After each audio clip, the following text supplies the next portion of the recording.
Never done sound healing and singing bowls before. Rita's fantastic, and it's just another way, another modality of raising your frequency.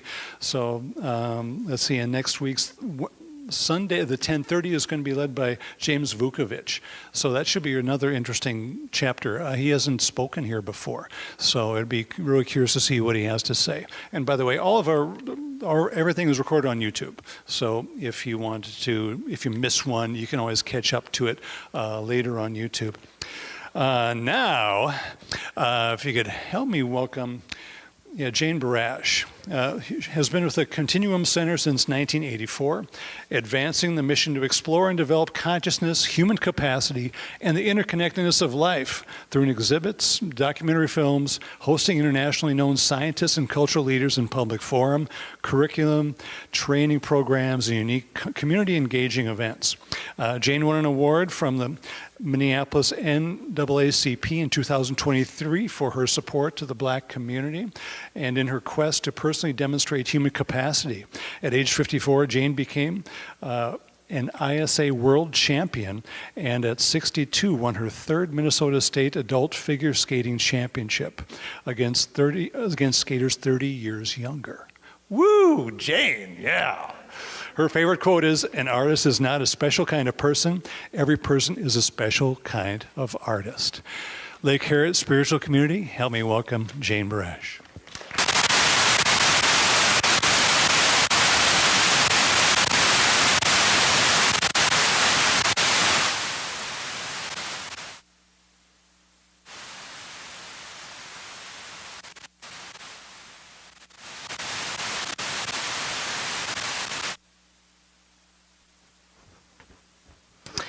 Hello. I just found out that the last time I was here was 2001, and I guess I was one of the first speakers. So it's how time flies, and hopefully I have something a little more to say than what I did 23 years ago. Yes, my name is Jane Barrash, and I have been swimming in these waters of consciousness pretty much my whole life, and formally since I joined the Continuum Center in 1984.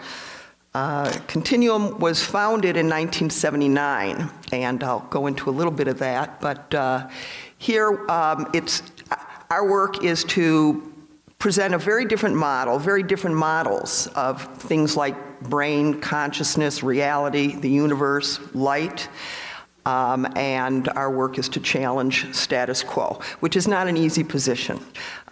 It invites, as you can imagine, a lot of resistance and many challenges, but it's been very rewarding.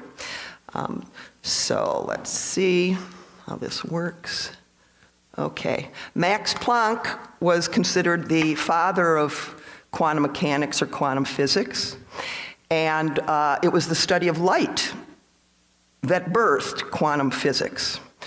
The study of light turned everything upside down because nothing fit in the boxes that had been the rule at the time. And actually those boxes still hold, and people have been trying to shove light into those boxes, and it just doesn't fit.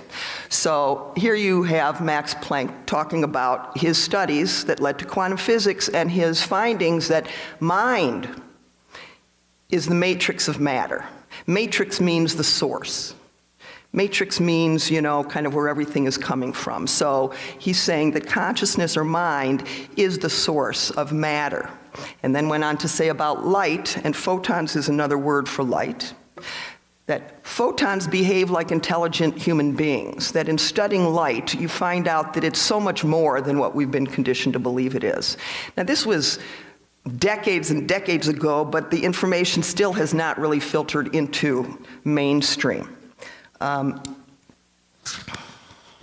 So our exploration of consciousness and human capacity, and I will get to how that intersects with light, started in 1979 when Hugh Harrison, a Minnesota philanthropist, brought an exhibit called the Continuum exhibit to Minneapolis after it had been on display at the Museum of Science and Industry in LA. The California Museum of Science and Industry in LA, where its stay was extended twice, and it broke all records, over 2 million visits in less than a year. The United Nations wanted that exhibit. Hugh Harrison flew down to see it, was so impressed. It had been put together by 2 women theosophists. Theosophy is a mix of philosophy and theological questions. So theosophy is more about big existential questions about the meaning of life and who are we and why are we here. He was so impressed, he bought rights and built a $250,000 version under the auspices of JFK University in 1979, and then brought it up to the Twin Cities, where it was at the top of the IDS, Landmark Center, Pillsbury Center, St. Anthony, Maine. It had a very high visibility tour. People like Earl Bakken, the founder of Medtronic, was so impressed, he put our exhibit on the cover of his internal publication for Medtronic called The Pulse, and said, "There's such an outstanding exhibit in town, I encourage everyone to go see it." President McAllister, legislators, senators, teachers, students, so many people came to see the exhibit, people going through transition, coming out of treatment. It just offered a lot and a very different perspective on who we are and why we're here. It mixed every field of science, different cultures, and the original exhibit also was multi-faith. So I saw that exhibit in 1981 and was blown away because it was very much the ideas I was exploring on my own. And a couple years later, I got involved formally with Continuum Center in 1984. So that exhibit toured and brought up a lot of questions. The themes were that about the evidence that consciousness can exist independent of the physical body and survive death of the physical body. That was kind of the focus of the original exhibit. And when it came up here and we were touring it, people were very interested, and they're like, is there more information about consciousness? And I used to joke, when I would introduce a speaker or whatever and say, yeah, consciousness is something more than what you lose after a 6-pack of beer. So, there's a lot more to it, and it's interesting, there was a 25-year wager bet that just came due between a philosopher and a neuroscientist, I believe. And each side had their view of what consciousness was, and they were confident that in 25 years their position would be, validated. Well, it turns out 25 years later, neither one had moved the needle much on their position. And the way people are looking at some of these big issues, they're totally missing, really, what they're about, whether it's consciousness or whether it's light. And I'm going to explain the connection between the two.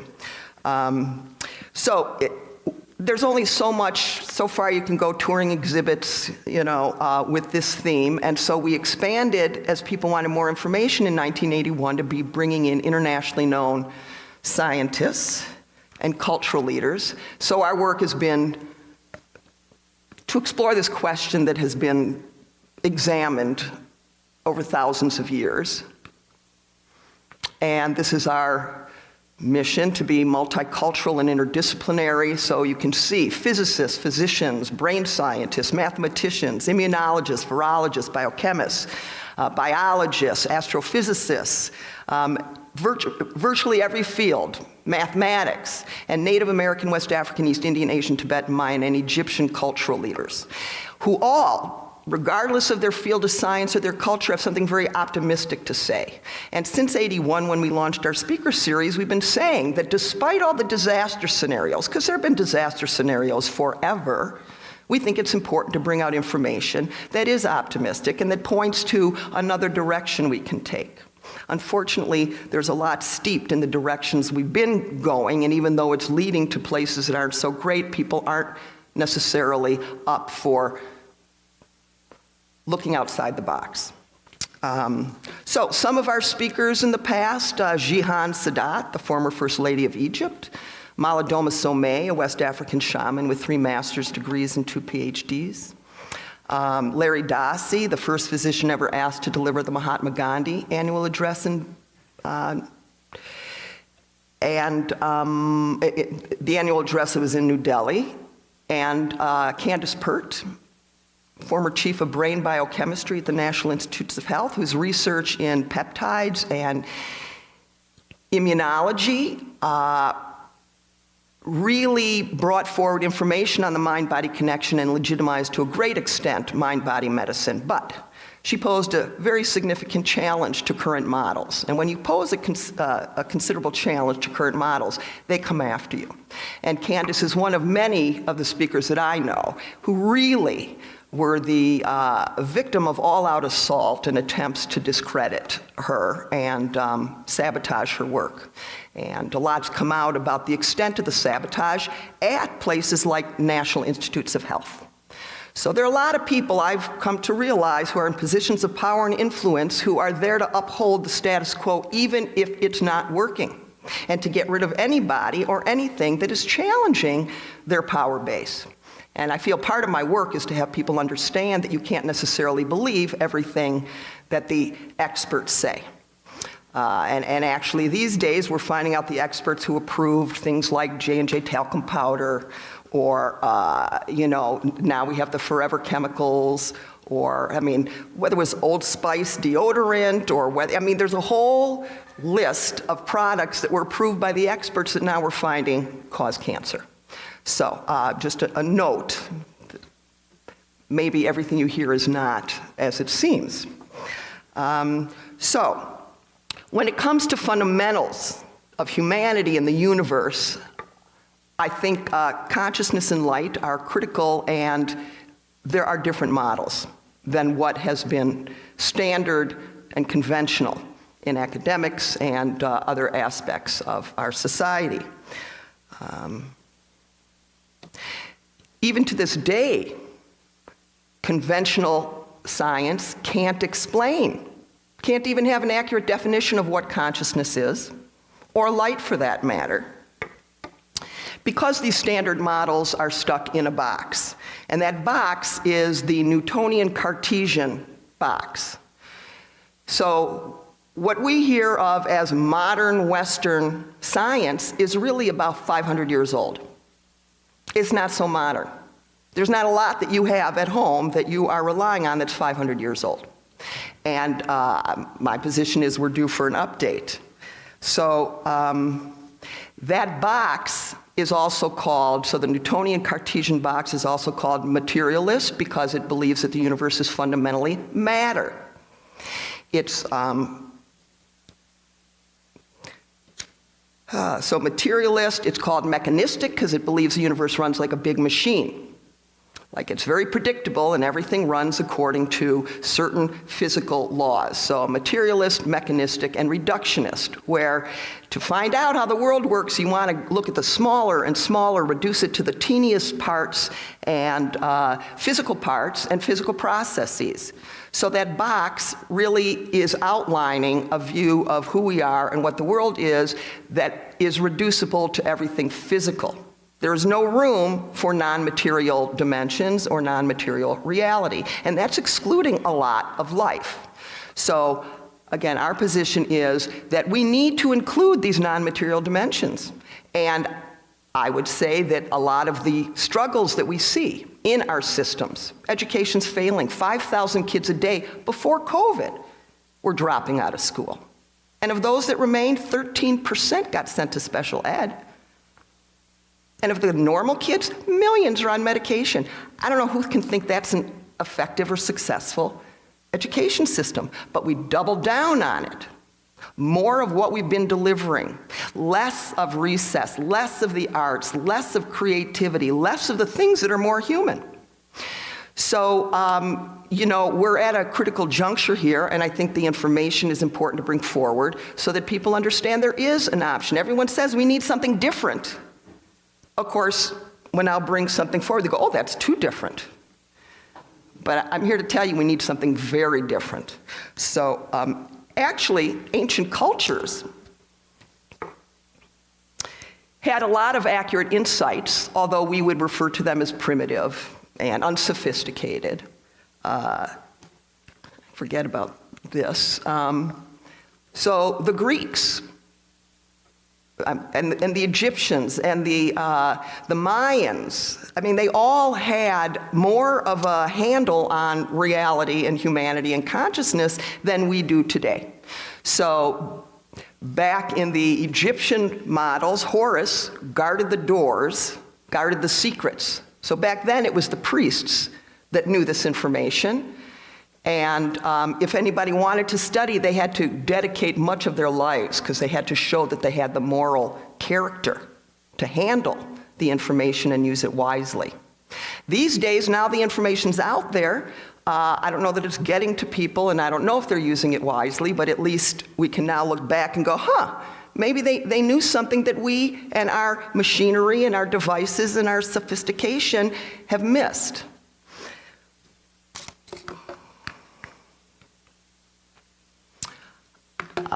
The Vedic teachings and the Mayans, there was a word actually called Maya, and Maya means illusion, the illusion of the physical world.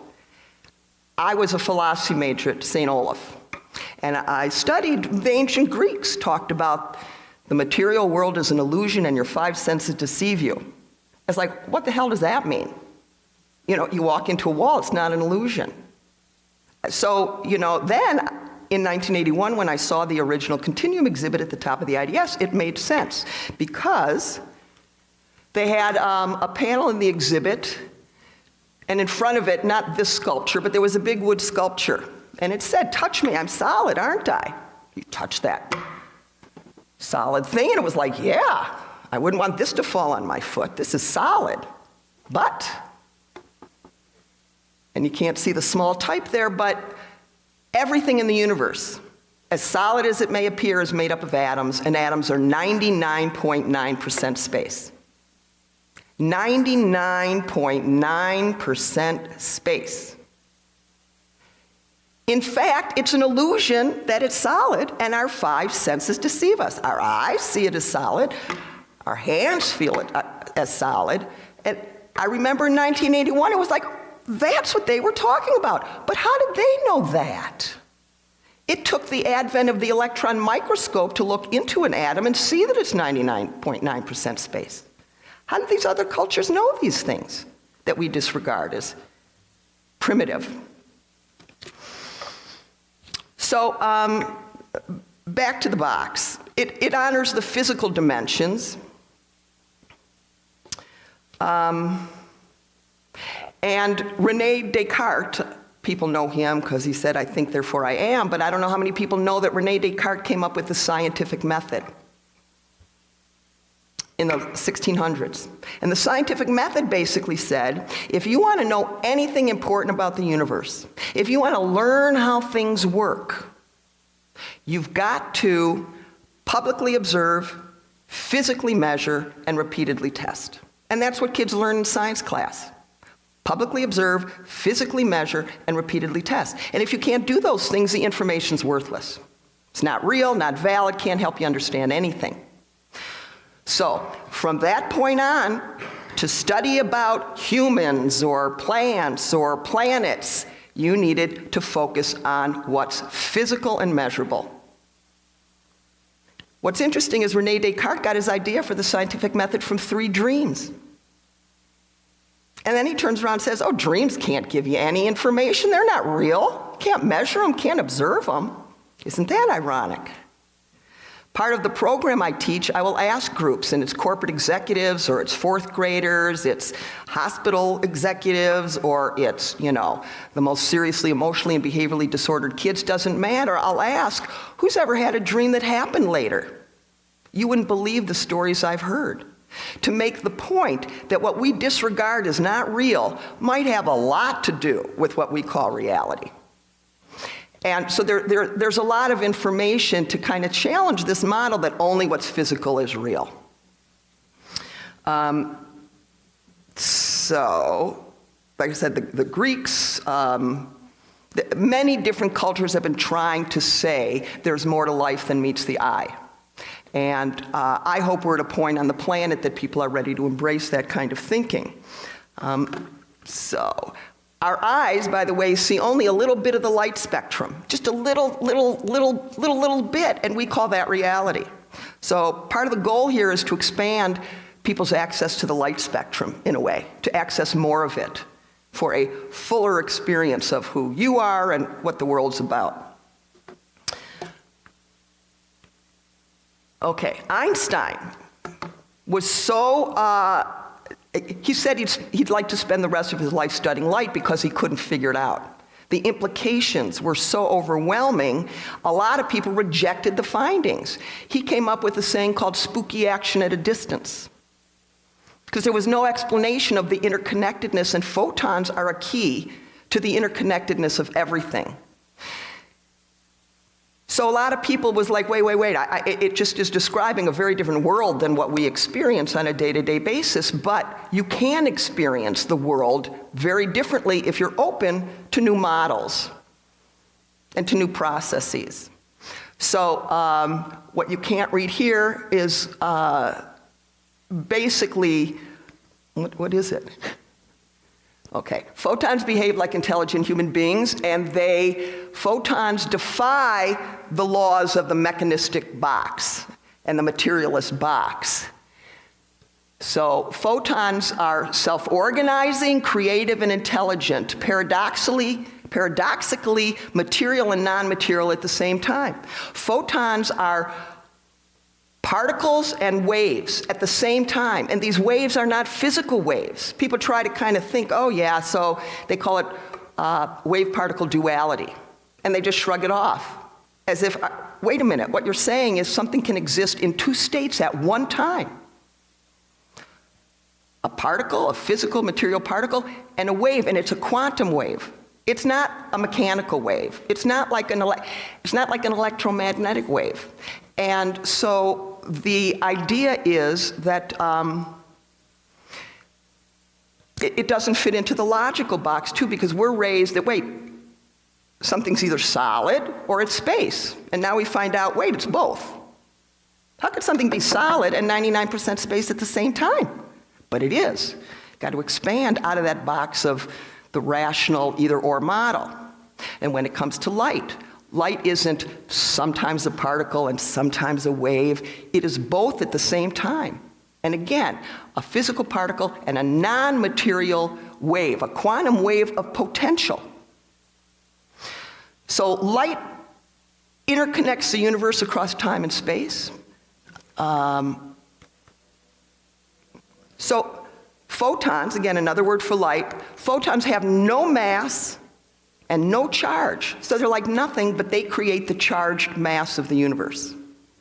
Light is literally part of everything.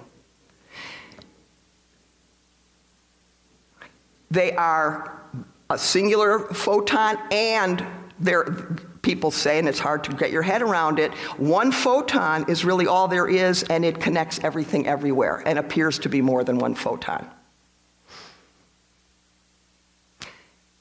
Scientists don't know where photons come from. They say it comes from the mystery. Photons come from beyond space-time. What does that even mean? And in a gravitational collapse, enters space-time and then does its work to create protons, electrons, fundamental particles. And by the way, and there, it's like we're not talking about protons, we're talking about photons. So other physicists will weigh in. Photons appear and disappear in and out of space-time. Like relativity, quantum theory also points to light being beyond space-time. To me, it makes sense to speak of photons having continued existence beyond, our boxes of time. That's not what most people think of. If you say, where does light come from? Oh, the sun. When I turn on a lamp. There's a lot more to it. And photons, light is literally part of everything and everyone. So the standard conventional thinking about light, this would be an example. Maxwell, he was the one who saw it as, part of an electromagnetic, wave, and this is like 100 years ago, and things haven't changed much. They still refer to Maxwell's theories of light. This is a recent thing I just kind of pulled off the internet. So Maxwell's equations are still how we can model an electromagnetic wave, also known as light. That's like so old to be thinking in material, physical terms about what light is, but this is where academia is at and where science is at. So you hopefully see the contrast between how some people are understanding that light is far more than just a physical element of life, and those who are kind of stuck in the box. So beyond conventional thinking, photons, another way to say it, they call it packets of light. They are probability waves. Quantum waves and wave functions are non-physical waves with an action so out of the box that Einstein called it spooky.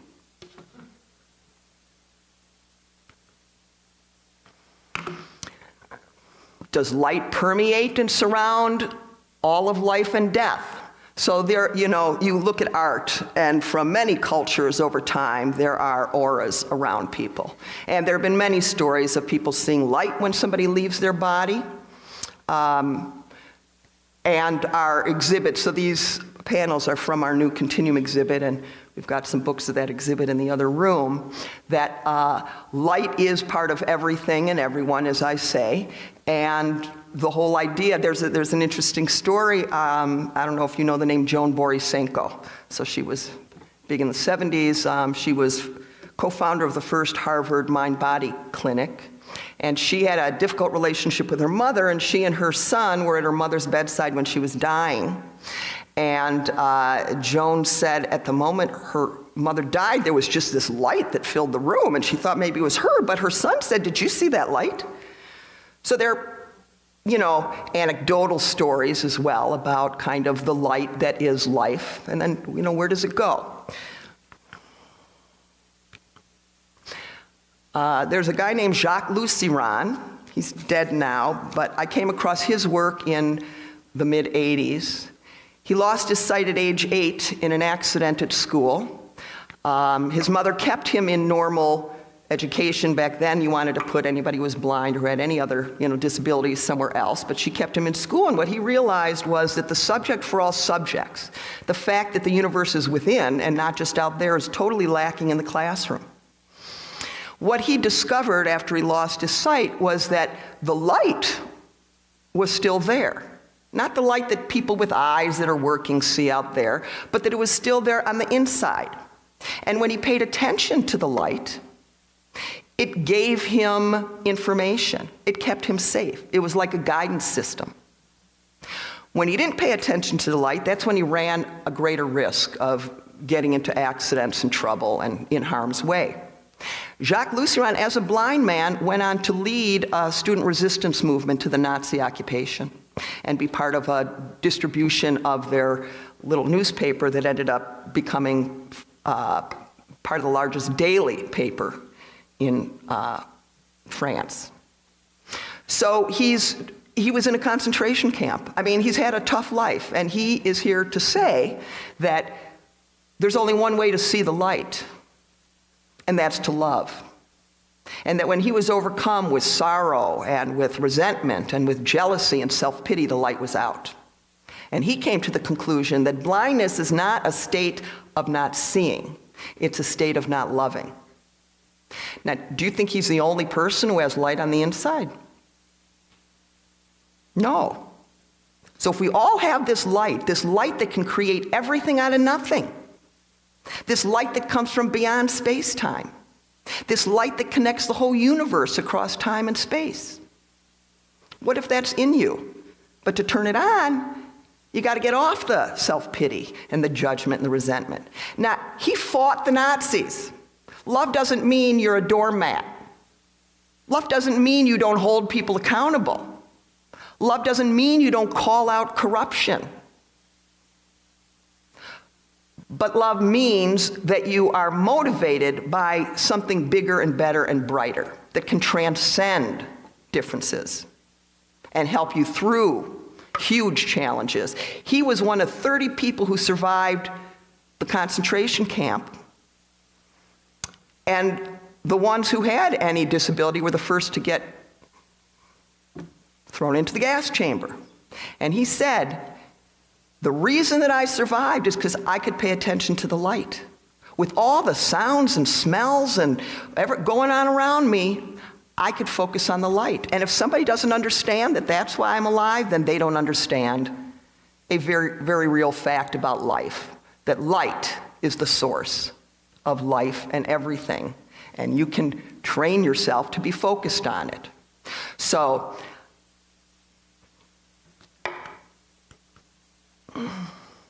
here it is. So what if this powerful light is part of everyone?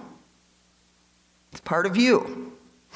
So now it gets to, so here it says, to remember to seek balance, love and boundaries, compassion and consequences, forgiveness and accountability, transcend and engage. So again, back to what I was saying about, paradox, solid and space, singular and interconnected. These two opposite things can be true. You can be loving and you can also hold somebody against the wall. So just try to be guided by something that is bigger than just, your own set of concerns, that really can open up and feed more of a new reality. So that's, I think, where we're at. We need a new reality. So here is where I draw the comparison between consciousness and light. So from my work for now 40 years in the field of consciousness, I can tell you that this is a description, as far as I'm concerned, that fits both light and consciousness. And it is interesting that words like enlightened and the light bulb went off all kind of, figure into our ideas about consciousness.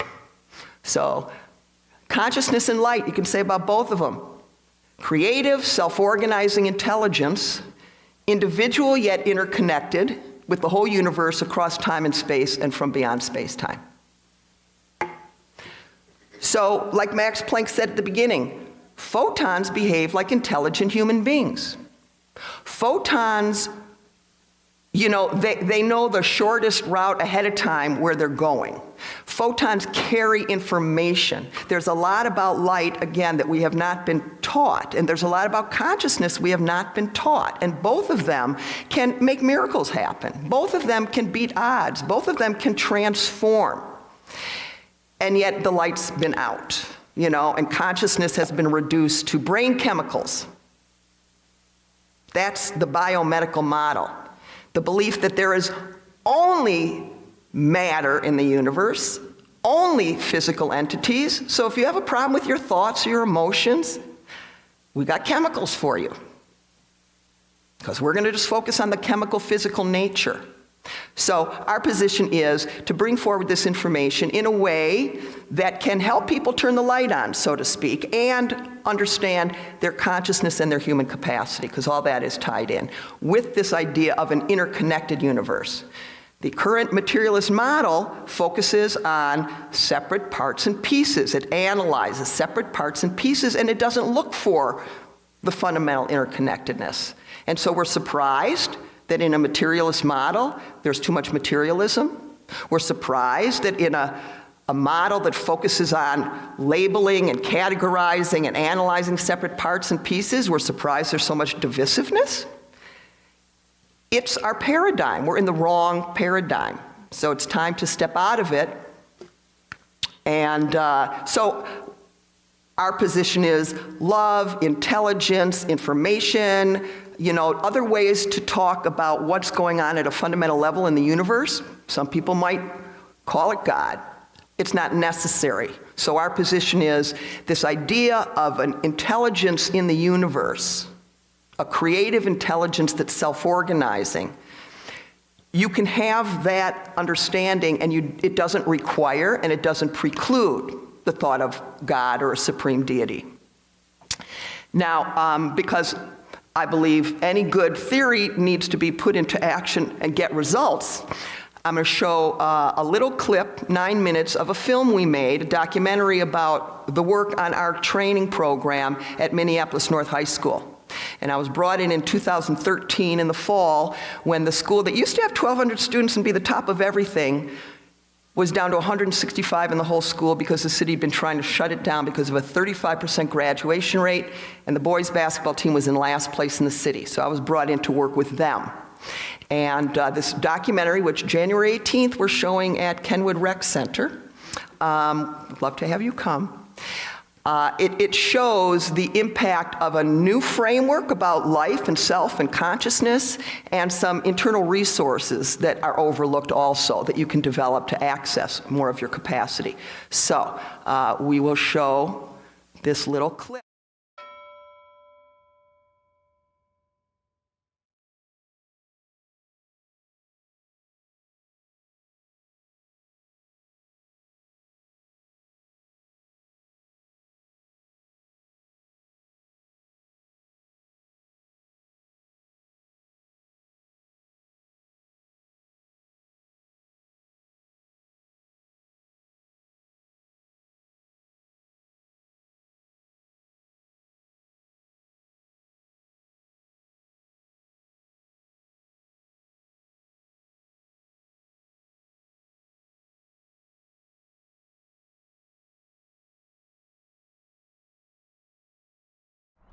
Do I think my mind or my consciousness can shape or influence my reality?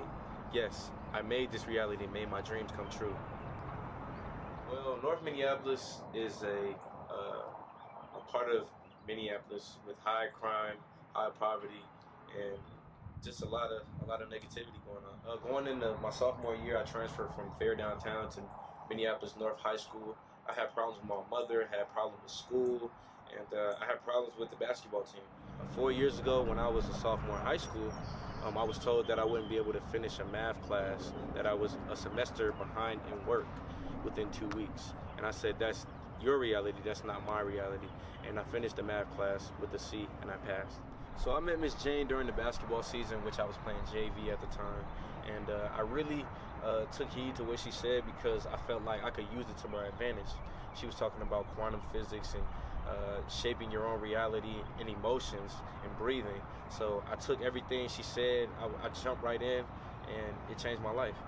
In this the model we've had of the universe is separate. We can't see all the connections.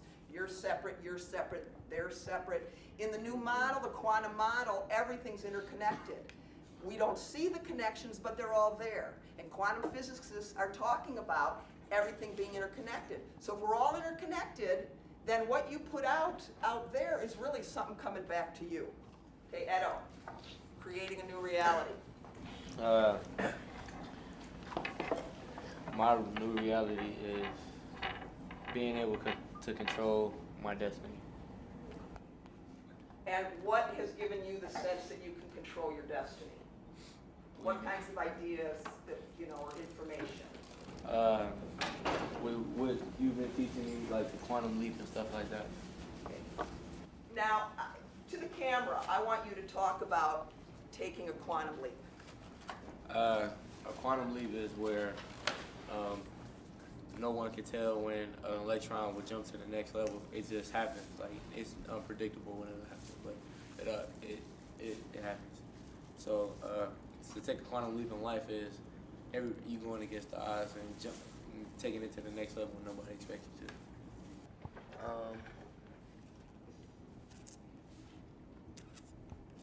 Some people said I'll never be able to play for Coach McKenzie because I was a hothead when I was young. You were a hothead when you were young? Yeah. Uh-huh. They said he'll kick me off the team like the first week or something like that. What have they said now? I'm starting now, so. I know. So if you're willing to change the way you think, you open up a whole new universe of possibility, and that's what this is about. A new universe of possibility, but you're not going to get there by thinking the way you've always thought and the way everybody else thinks. Yeah, I saw how I was changing and the team was changing. The polls went from worst to first in the city conference. We changed our reality by going from worst to first.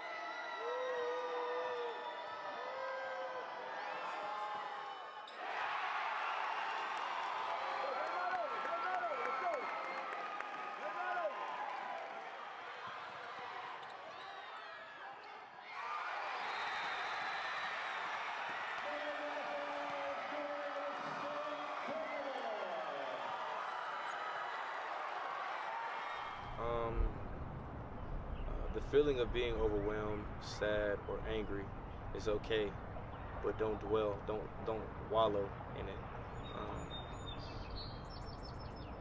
You also have to think about the opportunity for growth. I work very hard, mentally, physically, and emotionally, to achieve my dream and make them come true.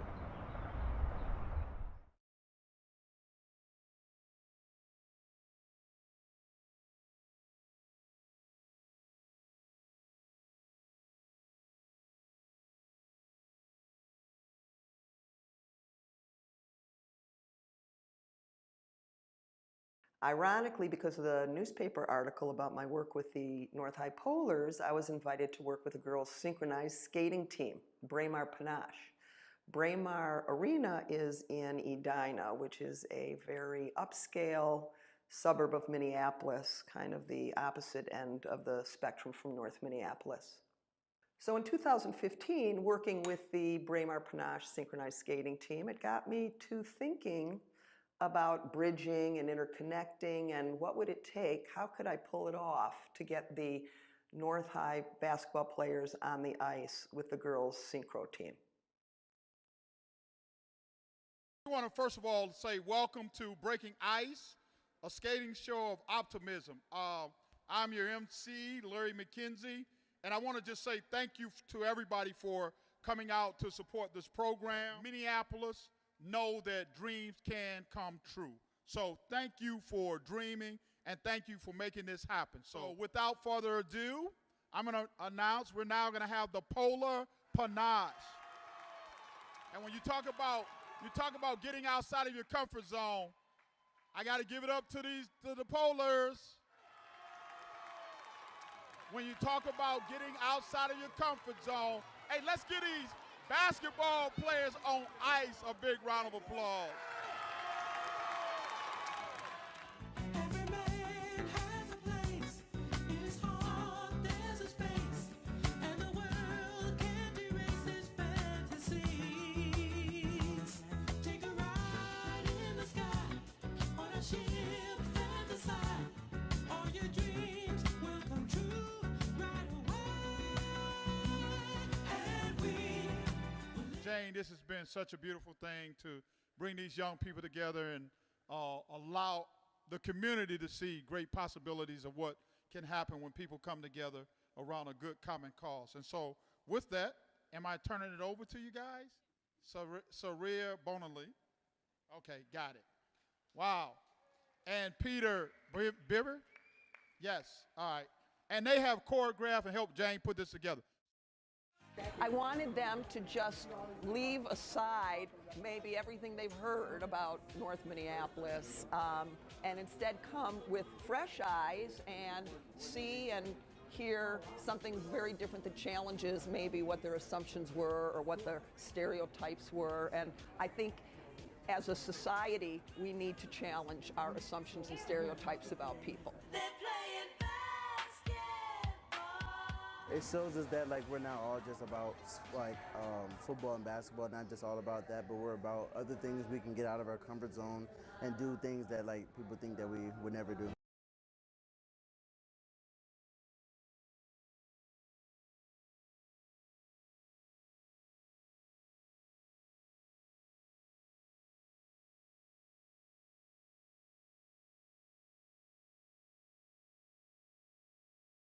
After college graduation in some cases, and a very moving thing. So they do learn new concepts about their mind, their capacity, the nature of reality, and they learn what Jacques Luciran said. In our workbook, they get into this idea of light and that you always have a choice.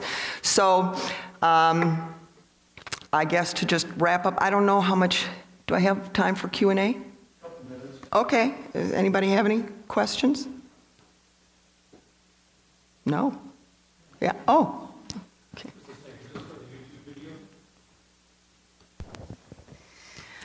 There was an experiment done, and I think it was called the slit experiment with electrons. Could you speak to that? Because I double can't, slit. yes. And it's the double slit experiment that showed that it could be both a wave and a particle at the same time.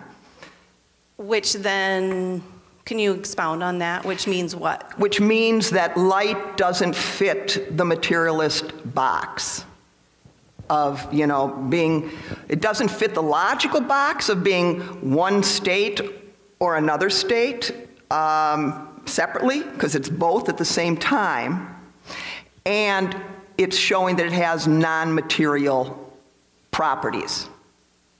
So it defied logic, and it defied what people understood about reality and light and that kind of thing. So you've got, are you taking the microphone? Oh. How does your work at the center transcend politics? Red, blue, green, left, right, center, up, down. I try to make it a point to not, when I'm teaching, even know where somebody's coming from, because I think this is just human stuff. And you don't have to get into politics. Not that I don't venture into it, but so I try to transcend that by getting into just what any human being, whatever political stripe you are, what you can do to be more fulfilled and effective and more of a humanitarian yourself. Okay, so I don't have the microphone, I can't, okay. Yeah, I have two questions. One is, I do one thing where I move a crystal ball in a string with my head, with my thoughts. Has anybody looked at how you can do that? I don't know, I just do it. I think there have been a lot of books, telekinesis, moving things at a distance. I think there have been a lot of books, bending spoons and reading, so there is a lot of that out there. I'm not an expert in that particular thing, but there is a lot out there about, and what I say is that we need to understand that your inner world, your subjective states, your consciousness, your emotions, your attitudes, your beliefs, your memories, your, whatever it is, can influence who shows up, what shows up, and how things turn out. That it's an artificial boundary that we have of skin and we think everything just stays right in here. No, it goes out and it can influence events and circumstances and conditions and influence physical status of things. So I have no problem with the fact that a mind can move matter. The other question I had is, another thing that I do that I don't understand is I read people's futures. And I'm sitting there thinking, okay, that must come from God, because I don't know where it's from. So I just assume that it's God talking to me. Has anybody done any research on that? Wait, you said you can read people's futures? Yeah. Oh, well, I think any psychic or medium or whatever will just, and scientists too say they get downloads of information. One of our past speakers, Ed Bruno, who's a NASA scientist who was given credit for discovering a new route to the moon. He talks in our exhibit, we have a panel with him, and he says, I get downloads of information. Now, if you want to say it's God, or somebody wants to say the universe, or somebody, whatever, but yeah, there are sources of information beyond books or teachers or, Okay, great. For some reason, I think you didn't want to call on me. Just like apolitical, you had it on the slide. It's impossible to be in this room and not see either a mystical figure or a real life human being that lived a long time ago who said he was the light, the way, and the truth. And I just liked your reaction to that. Well, I could say we're all the light. And if you're living in it and really embrace it, then you can say I'm the light and I'm the way and I'm the truth. And he happened to, I guess, be all those things. So, and did he say something like walk this way? Or was that a song? So it's like walk in the light, but Okay, and last question. Is all light the same? You mentioned the sun, the lights, the artificial lights, and the light within us. Is it all the same? I think the light coming from something there, it might be like a McDonald's compared to a Primo Wagyu steak? You know, I don't know. That's an interesting question. Is it all the same? Are they derivatives, one of the other? You know, I think at some point, it's such a derivative, it becomes a category of its own, separate from, you know. So, good question. That I don't know for sure. Well, there are. Yeah, we're out of time. Okay. I'm happy to be here and answer any questions. And again, we've got some books, should you be interested. So thank you very much. I hope it's given you something to think about. And cheers to turning on the light. Thank you.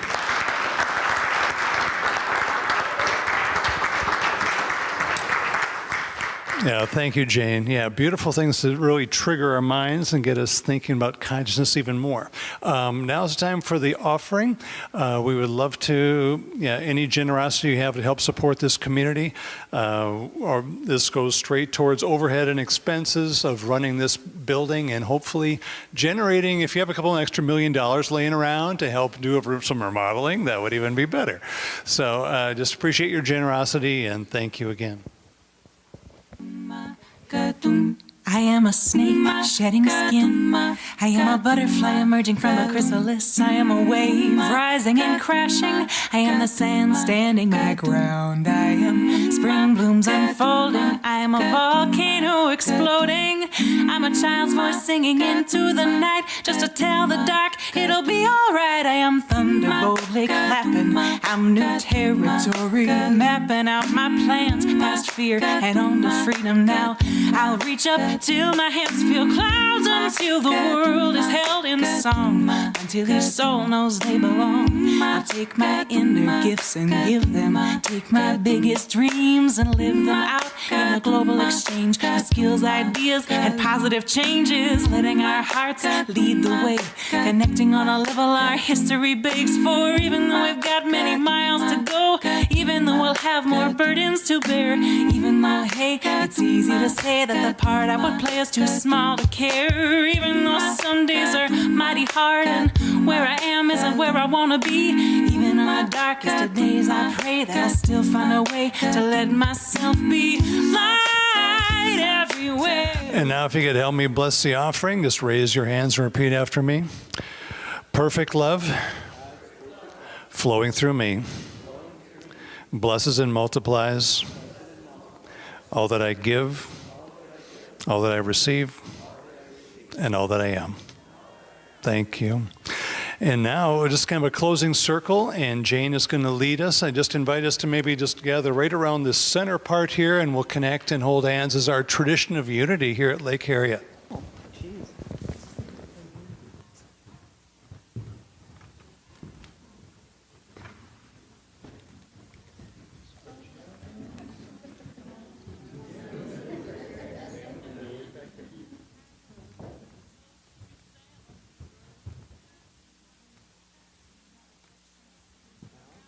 Gathered here today, may we be a circle of light. May everybody look within to see the brightest of the lights and feel the strongest of the love and emanate and radiate all of it.